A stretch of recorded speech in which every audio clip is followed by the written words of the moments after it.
सभी भाई बहनों को जय मसीह की। परमेश्वर का नूह के साथ वाचा बांधना। फिर परमेश्वर ने नूह और उसके पुत्रों को आशीष दी और उनसे कहा, फूलो फलो और बढ़ो और पृथ्वी में भर जाओ। तुम्हारा डर और भय पृथ्वी के सब पशुओं और आकाश के सब पक्षियों और पृथ्वी पर के सब रेंगने वाले जंतुओं और समुद्र की सब मछलियों पर बना रहेगा। ये सब तुम्हारे वश में कर दिए जाते हैं। सब चलने वाले जंतु तुम्हारा आहार होंगे। जैसा तुमको हरे हरे छोटे पेड़ दिए थे, वैसा ही अब सब कुछ देता हूँ। पर मांस को प्राण समेत अर्थात लहू समेत तुम ना खाना, और निश्चय ही मैं तुम्हारे लहू अर्थात प्राण का बदला लूँगा। सब पशुओं और मनुष्यों दोनों से मैं उसे लूँगा। मनुष्य के प्राण का बदला मैं एक एक के भाई बंधु से लूँगा। जो कोई मनुष्य का लहू बहाएगा, उसका लहू मनुष्य ही से बहाया जाएगा, क्योंकि परमेश्वर ने मनुष्य को अपने ही स्वरूप के अनुसार बनाया है। और तुम फूलो फलो और बढ़ो और पृथ्वी पर बहुतायत से संतान उत्पन्न करके उसमें भर जाओ। फिर परमेश्वर ने नूह और उसके पुत्रों से कहा, सुनो, मैं तुम्हारे साथ और तुम्हारे पश्चात जो तुम्हारा वंश होगा उसके साथ भी बांधता हूँ, और सब जीवित प्राणियों से भी जो तुम्हारे संग है, क्या पक्षी, क्या घरेलू पशु, क्या पृथ्वी के सब बेनेले पशु, पृथ्वी के जितने जीव जंतु जहाज से निकले हैं।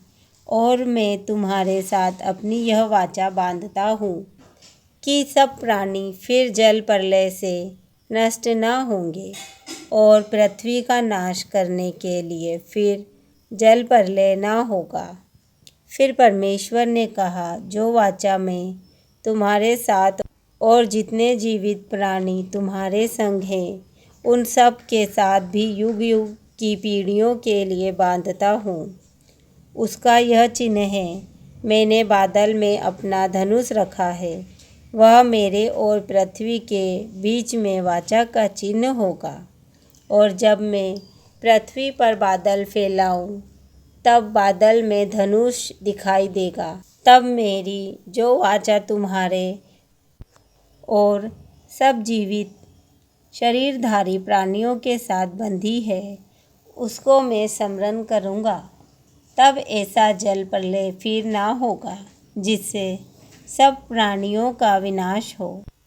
बादल में जो धनुष होगा, मैं उसे देख के यह सदा की वाचा स्मरण करूँगा, जो परमेश्वर के और पृथ्वी पर के सब जीवित शरीरधारी प्राणी के बीच बंधी है। फिर परमेश्वर ने नूह से कहा, जो वाचा मैंने पृथ्वी भर के सब प्राणियों के साथ बांधी है, उसका चिन्ह यही है। नूह के पुत्र जो जहाज में से निकले, वे सेम और हाम और येपेत थे, और हाम कनान का पिता हुआ। नूह के 3 पुत्र यही हैं, और इनका वंश सारी पृथ्वी पर फैल गया। नूह किसानी करने लगा। उसने दाख की बारी लगाई, और वह दाख मधु पीकर मतवाला हुआ और अपने तंबू के भीतर नंगा हो गया। तब कनान के पिता हाम ने अपने पिता को नंगा देखा और बाहर आकर अपने दोनों भाइयों को बतला दिया। तब सेम और येपेत दोनों ने कपड़ा लेकर अपने कंधों पर रखा और पीछे की ओर उल्टा चलकर अपने पिता के नंगे तन को ढाँप दिया, और वे अपना मुख पीछे किए हुए थे। इसीलिए उन्होंने अपने पिता को नंगा ना देखा। जब नूह का नशा उतर गया तब उसने जान लिया कि उसके छोटे पुत्र ने उसके साथ क्या किया है। इसलिए उसने कहा, कनान श्रापित हो, वह अपने भाई बंधुओं के दासों का दास हो। फिर उसने कहा, सेम का परमेश्वर यहोवा धन्य है और कनान सेम का दास हो। परमेश्वर येपेत के वंश को फैलाए और वह सेम के तंबुओं में बसे और कनान उसका दास हो।